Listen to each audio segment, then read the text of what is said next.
Les amis, on est vendredi et comme tous les vendredis, je réponds à vos questions. Mais avant, je vous montre mes romans, mes deux romans que j'avais écrits. En fait, j'en ai écrit plus que ça. Le premier, c'est Le Clairvoyant que j'avais écrit en 2012-2013 et le second, Le Monstre. Et si je vous montre ça, c'est parce que bientôt, je vais reprendre l'écriture. C'est une passion que j'ai. J'avais monté cette maison d'édition il y a à peu près une quinzaine d'années. J'avais vendu des livres à travers le monde. C'était une de mes premières boîtes. Mais bon, ça c'est une autre histoire. J'espère que ça va. On est 78 les gars, abonnez-vous, je rappellerai ça à chaque début de vidéo. Voilà, aujourd'hui je vais répondre à toutes les questions de Vincent, il en a posé beaucoup, elles sont très larges. Je vais essayer d'être le plus efficace possible. Alors, quels sont les avantages et inconvénients entre salariat, freelancing et entrepreneuriat? Waouh, c'est vraiment large comme question. Bon, je vais essayer de faire le plus rapidement possible. On va déjà commencer par le salariat. L'avantage du salariat, c'est que tu n'as pas ta boîte à gérer, c'est beaucoup plus simple, moins stressant, et que tu as la sécurité de l'emploi, tu as un salaire qui tombe tous les mois, et tu n'as pas à trouver les clients. Voilà, c'est ce que j'ai envie de dire, contrairement au freelancing. Les inconvénients, c'est que, en fait, tu as un plafond de verre en termes de salaire au bout d'un moment, à part si tu te formes et que tu passes à la case supérieure. Mais bon, c'est vrai que, effectivement, le fait d'avoir un salaire tous les mois, quand on a une famille, c'est beaucoup plus sécurisant que d'être en freelancing ou en entrepreneuriat où c'est beaucoup plus freestyle. Mais ça, c'est une question de goût. Moi, personnellement, j'ai jamais été en salarié. J'ai jamais eu de CDI, ou peut-être une fois 3 mois, je crois. Mais j'ai toujours été en indépendant. Mais ça, c'est parce que moi, je suis moi. J'ai besoin de rien, je gère mon argent, il n'y a aucun problème. L'inconvénient du salariat, c'est effectivement ce plafond de verre et que jamais tu pourras le péter. Mais par contre, on peut très bien vivre toute sa vie en tant que salarié, et je conseille à 90% des gens d'être salariés, de certainement pas se lancer en freelance ou en entrepreneuriat. Mais ça, on peut en parler une autre fois. Les avantages et inconvénients du freelancing. L'avantage du freelancing, pour moi, c'est que tu es libre de ton temps, c'est que tu gagnes un peu plus d'argent, mais ça veut dire que tu as plus d'expérience, parce qu'en général, tu arrives dans une équipe, et un freelance, techniquement, c'est quelqu'un qui remplace quelqu'un qui ne peut pas être dans cette entreprise. En fait, je le reformule. Quand on fait appel à un freelance, c'est parce que on n'a pas les ressources internes dans sa boîte. Et donc, en fait, ce qui se passe, c'est que, en fait, on veut quelqu'un qui ait ses ressources. Donc, on doit être meilleur que les gens qui sont en général dans l'équipe. Voilà. Il y a beaucoup de jeunes qui se lancent en freelance et c'est génial parce qu'ils font l'expérience du réel entrepreneuriat, avoir une entreprise, faire ses comptes, faire des devis, etc., trouver des clients, etc. Mais ça peut être aussi un inconvénient, c'est-à-dire que en tant que freelance, il faut savoir que beaucoup de freelances potentiellement ne gagnent pas d'argent pendant des mois parce que tu trouves pas de clients, parce que c'est pas le moment. Pardon, comme en ce moment. Et surtout, l'inconvénient du freelancing, c'est qu'il n'y a aucune sécurité de l'emploi et qu'il faut savoir gérer son argent. Si tu ne sais pas gérer ton argent et que tu n'as pas d'argent dès le départ, je déconseille de se lancer en freelancing, surtout si tu as une famille. Je crois que toi, c'est ton cas d'ailleurs, Vincent. Les avantages et inconvénients de l'entrepreneuriat. Parlons-en maintenant. Du coup, l'avantage de l'entrepreneuriat, c'est qu'il n'y a pas de plafond de verre. Tu pourras gagner illimité d'argent si ta boîte, elle fonctionne bien. L'avantage de l'entrepreneuriat aussi, c'est que tu es ton propre patron, tu fais ce que tu veux, tu travailles avec qui tu veux. Les inconvénients, et là, il y en a énormément. Il y a énormément d'inconvénients dans l'entrepreneuriat. Le premier inconvénient de la plupart des entrepreneurs et de la majorité des entrepreneurs, c'est qu'ils gagneront jamais d'argent de leur vie. Je suis désolé, il faut le dire. Il y a énormément de boîtes qui sont lancées où les gens ne gagnent pas d'argent. Ils gagnent peut-être de l'argent parce qu'ils arrivent à se payer pendant que la boîte elle marche, mais à la fin, la plupart ne la vendent des clopinettes et rien du tout. Donc en fait, au final, ils passent un temps fou. Ils ont sacrifié un temps fou de leur vie pour quelque chose qui ne va pas nécessairement rapporter de l'argent.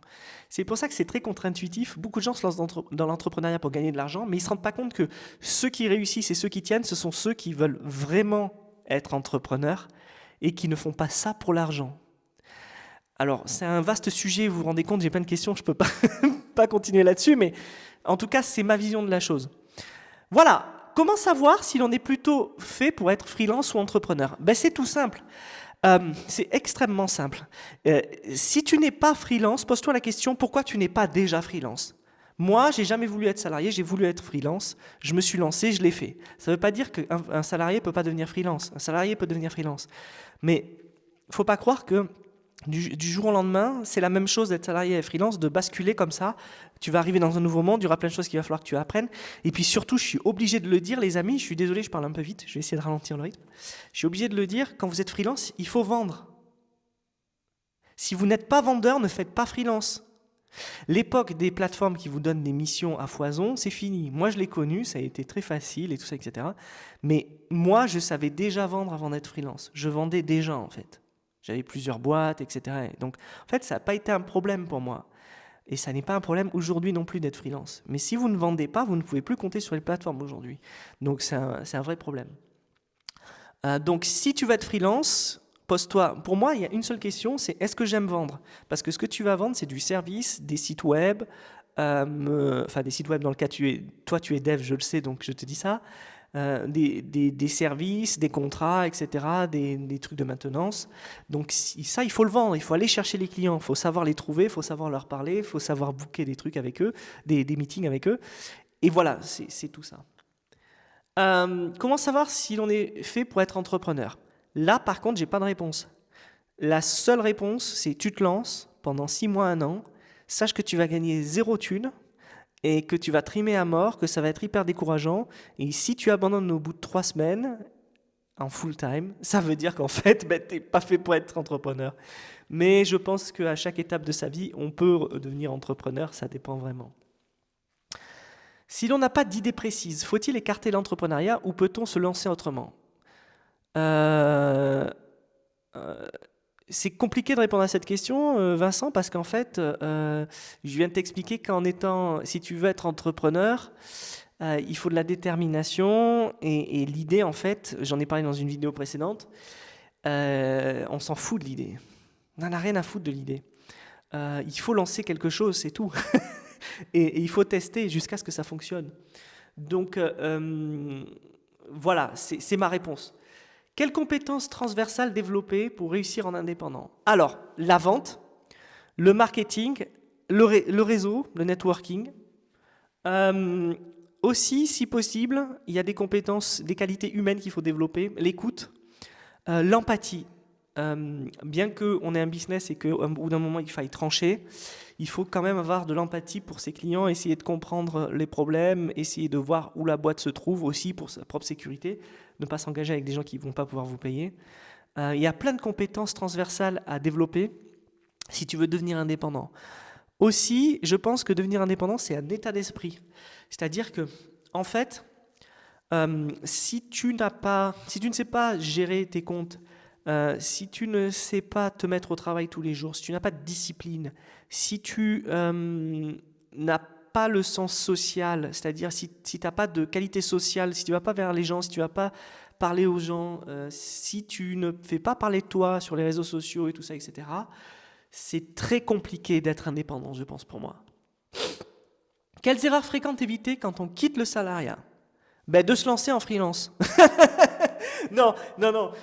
L'erreur fréquente quand on quitte le salariat, c'est de penser que tout ce qu'on va faire par le futur va être comme le salariat, mais ça ne va pas être le cas. Quelles étapes clés pour passer du salariat à l'indépendance en sécurité? Il n'y en a aucune. Fin de l'histoire. Tu ne seras pas en sécurité. Voilà, c'est tout. Vaut-il mieux une transition progressive ou se lancer directement à temps plein? Vaut-il mieux une transition progressive ou se lancer directement à temps plein? Je pense qu'une transition progressive, c'est mieux. 50-50. Tu restes en salarié et tu lances ta boîte en même temps. Comment identifier les opportunités pertinentes et construire une offre de valeur? Alors ça, il faudrait que je fasse un cours entier. Vous avez vu, Vincent? Il m'a posé des questions pour que je fasse un podcast qui dure des heures.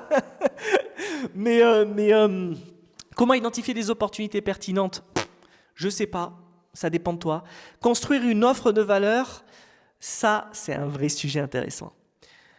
Je ne sais pas, moi, comment je fais des offres de valeur, mais je sais quand je fais une offre de valeur. Je ne sais pas comment le faire, mais je sais quand je le fais. Et je pense que c'est parce que j'aime ce que je fais.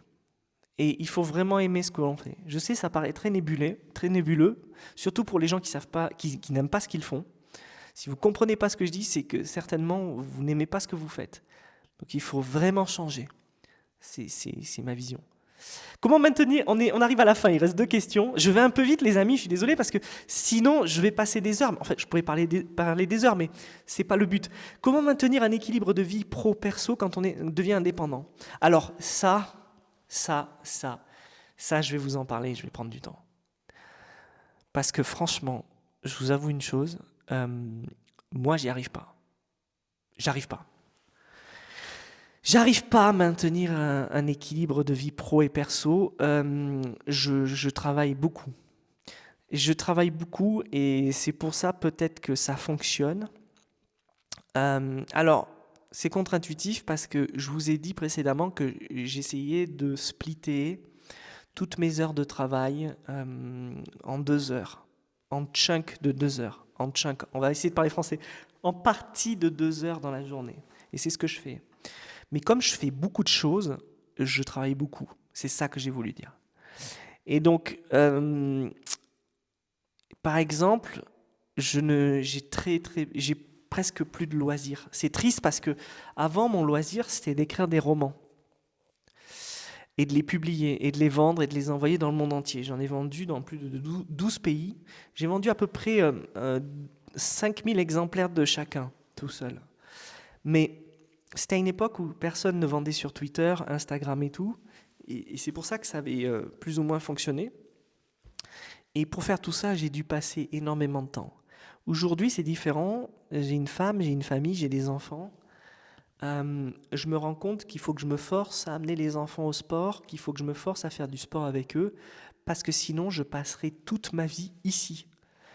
Et d'ailleurs, je pense que ce studio, je vais l'appeler le sanctuaire, en référence à Diablo. J'ai vraiment du mal, les amis, et je ne suis pas un exemple. Je pense que ça va pas du tout, qu'il faut absolument séparer sa vie pro de sa vie perso et se donner des plages horaires. Et c'est limite, j'ai envie de dire, si vous travaillez 8 heures, alors on va dire un peu moins. Si on va travailler 7-8 heures dans la journée, il faut que vous ayez au moins 5-6 heures pour vous faire autre chose. Toute la vague de locked-in, là, je reste chez moi, je me bloque pour travailler pendant 6 mois et tout, je sais que ça marche pas, je sais que c'est de la daube, parce que c'est unitâche en fait, et unigole, et effectivement, si on travaille plus, on a plus de résultats que les autres, mais ça veut pas dire qu'on a le résultat ultime en fait. Et je pense que ce qu'il y a de plus intéressant dans la vie, c'est de limiter son temps de travail et d'arriver à son objectif ultime. C'est comme ça que je vois les choses. Donc, moi, j'y arrive pas. J'arrive pas à limiter, je travaille beaucoup, parce que c'est ce qui me nourrit, c'est ce qui fait que j'aime ce que je fais. Et j'ai pas de tips là-dessus, Vincent, je suis désolé. Par contre, je sais qu'il faut que je change ça. Et si vous avez des tips, allez-y, donnez-les-moi en commentaire. Et enfin, la dernière question, quand on est salarié et parent, comment trouver du temps et de l'énergie pour préparer cette transition ? Et là, écoute, moi, j'ai pas fait ce que tu vas faire. Pourtant, je suis parent et je sais qu'il y a peu de temps alloué dans la journée à autre chose qu'au travail et aux enfants. Mais je pense qu'il faut le faire progressivement, il faut préparer la chose. Toi, je sais que tu l'as déjà préparé, puisque sur mes conseils, tu es parti à Dubaï voir comment ça se goupillait là-bas. Je pense que ça va te plaire. Je pense qu'il faut sauter le pas, c'est tout. Dans le pire des cas, tu reviendras en France. Voilà. Bon, Vincent avait beaucoup de questions, les amis. J'espère que j'y ai répondu. J'ai essayé d'être assez rapide. Si vous avez d'autres questions, n'hésitez pas à me les envoyer.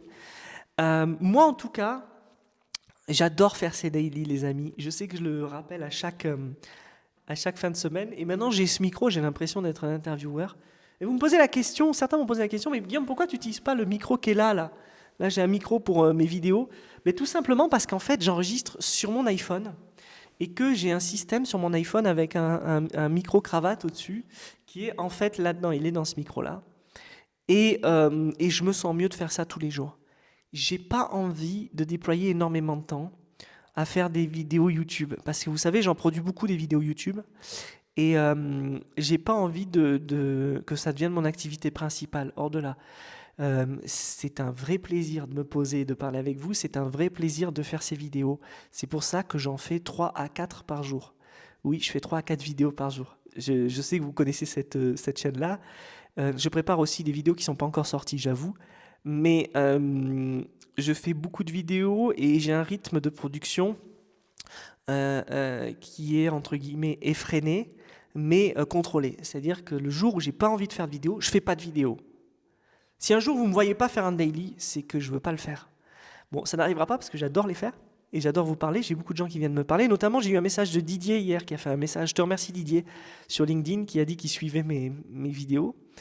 Mais voilà. Je me pose une dernière question avant de vous quitter.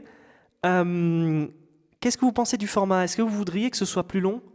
Typiquement, là, vous avez vu, j'ai traité beaucoup de questions de Vincent et j'ai essayé de rester dans un format de 10-15 minutes. Bon, là, on est à 15 minutes déjà. Mais dites-moi si vous voulez un format plus long. Les amis, je vous souhaite un bon week-end et je vous dis à la semaine prochaine.